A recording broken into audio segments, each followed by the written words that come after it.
സുഹൃത്ത് എന്ന വാക്ക് തന്നെ വളരെ വിശാലമായതാണ്. നമുക്ക് പല വിധത്തിലുള്ള സുഹൃത്തുക്കളെയും ലഭിക്കാറുണ്ട്. നമ്മുടെ കൂടെ പഠിച്ചവർ, അയൽക്കാർ, ബന്ധുക്കൾ, ഭർത്താവിൻ്റെ സുഹൃത്തുക്കൾ, മക്കളുടെ സുഹൃത്തുക്കൾ, നമ്മൾ എവിടെയൊക്കെയോ വെച്ച് കണ്ടുമുട്ടിയവർ നമ്മുടെ സുഹൃത്തുക്കളാകാറുണ്ട്.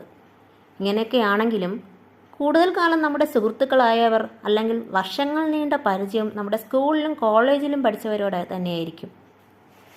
കാലത്തിൻ്റെ യാത്രയോ മനുഷ്യരുടെ സ്വഭാവത്തിൽ വന്ന മാറ്റമോ എന്നറിയില്ല. ഞാനിടെ എൻ്റെ ഒരു സുഹൃത്തിനെ കണ്ടുമുട്ടാനിടയായി.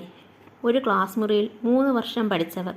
ഇന്ന് അദ്ദേഹം ഒരു ഉന്നത പദവി വഹിക്കുന്ന വ്യക്തിയാണ്. ഒരു സദസ്സിന് മുന്നിൽ അദ്ദേഹം പ്രസംഗിക്കുകയാണ്. അവിടെ മുൻനിരയിലായി ഞാനൊരു കേൾവിക്കാരിയായി ഇരിക്കുന്നു. അവിടുത്തെ ആ പരിപാടി അവസാനിച്ചു.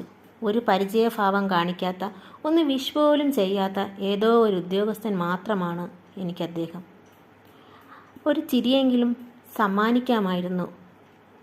ഒരിക്കൽ ഒരേ ക്ലാസ് മുറിയിൽ ചിരിച്ചും തമാശകൾ പറഞ്ഞും പഠിച്ചും കഴിഞ്ഞവരാണ് നമ്മൾ.